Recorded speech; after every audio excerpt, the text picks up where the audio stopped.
I'm Coach Blair-Lewis from George Mason University. Tune in to LegacyMaker Sports Network.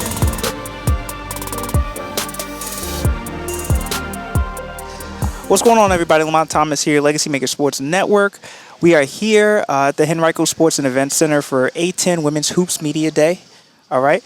I got George Mason out here, women's basketball team. We got Coach Vanessa Blair-Lewis is here with us, and I also have Sonia Smith. Guys, welcome. We appreciate having you guys on. Let's talk a little bit about where you guys left off last season. Okay, so you got 4 consecutive wins.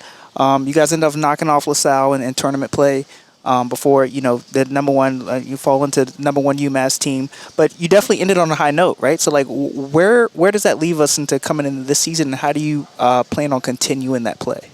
Well, you said it right. We ended on a high note, and I felt like after the season was over, the girls felt like, wow, there's so much more we still had left in us, and we just ran out of the time to do it.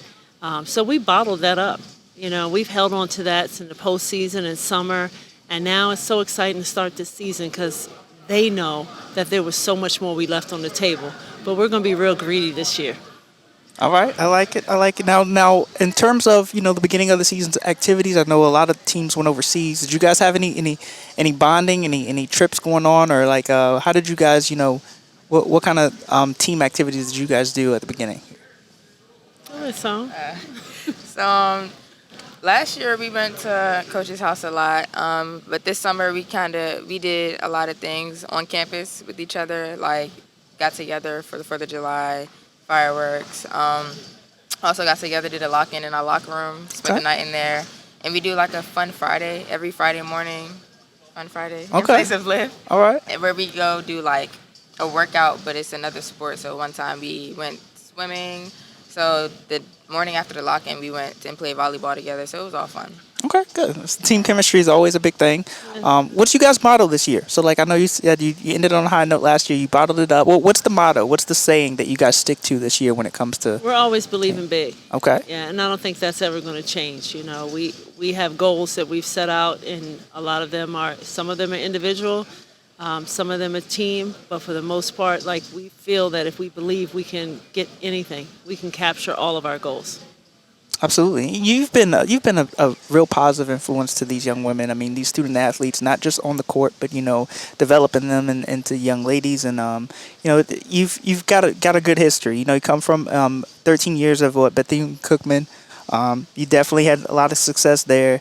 I want to talk a little bit about your roots. All right, so I do my homework here. Okay. So I know that you assisted with your father in Largo High School, Upper Marlboro, Maryland. It's like the mecca of basketball out there in the DMV area, right? Like, and we'll get to your ties too, because I know you have them too. But I coached out there in high school, so I know what it's like. So talk a little bit about that environment and how it prepared you for what you guys got going on and being competitive in this conference in the A10. Yeah, well, if you think about DMV hoops, it's a gauntlet you go through. Like, and now coming back from being gone so long, just seeing where the talent is now, all in the private schools. But back in the day, they were all in the public schools.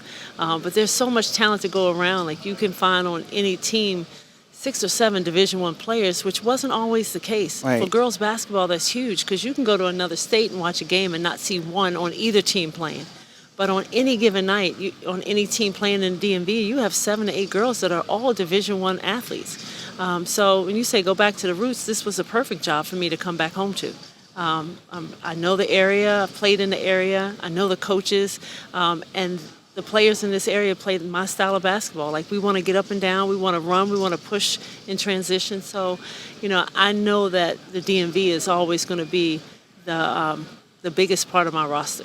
Absolutely. And Miss National Christian, let's get into it. All right. You led the team with 11.3 points per game, second in assists, third in steals. You do a lot for this team, right? Let's talk a little bit about your role going into the team this year, what you expect, out of the girls on your team, and what you guys are looking forward to this year. Yeah, so it was an adjustment coming here because my position was point guard. And, last year we struggled with scoring, really good defensive team, though, so it was a lot of moving around, and great teammate Paula became the starting point guard, and they moved me to the 2 guard, which actually made me expand my game a lot more, pushed me to places of discomfort that has built me up to be the player I am today. So that worked really well, like leading into this year. I feel like we're gonna do big things. For me, I'm just trying to grow on all my stats that you just said, trying to double in all those areas. So just really trying to grow this year. All right. Well, I mean, in big games, right? We talked about that game versus LaSalle last year. 18 points, 5 rebounds, 3 assists. You did a little bit of everything, right? So what is it about the transition to two guard, maybe playing off the ball, being a Swiss Army knife for this team, like everything that you do, like how has the mentality changed, in that transition, in that role? I would just say aggression. Like being point guard, you have to manage a lot. So I'm worried about everything else. But now that like Paul is point guard, I mean, I still have the knowledge of a point guard, so I still am worried about a lot. But I can worry less knowing that Paul is a great point guard and I have her in that position to put me in great positions to score and my other teammates as well. So now it's just like once I get the ball, I'm the two guard now, so she's giving it to me to score. So I just knew that every time you're the first option when you have the ball. So it was just that mentality rather than when I was at point guard. It's like when I have the ball, I'm trying to set up a play or set up something. Right. All right. And lastly, I want to talk about like what you got going on at school. So your major, as I read, is integrative studies with a concentration in social justice, right? So let's talk about a little bit about what you experienced as a student athlete and like outside of basketball, how that's developing you as well.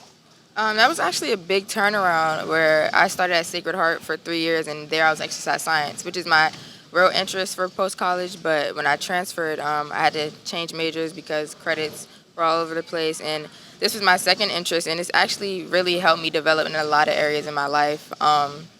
Integrative studies really attacks a lot of things, like critical race studies. I've taken a Black girlhood studies class. I've taken a lot of courses that really help me grow in my perspective of the world and find more interests outside of sports, because that's been pretty much my whole life. Right. So integrative studies has been great, and I'm looking to pursue more things post-college. I'm still looking, so we'll see.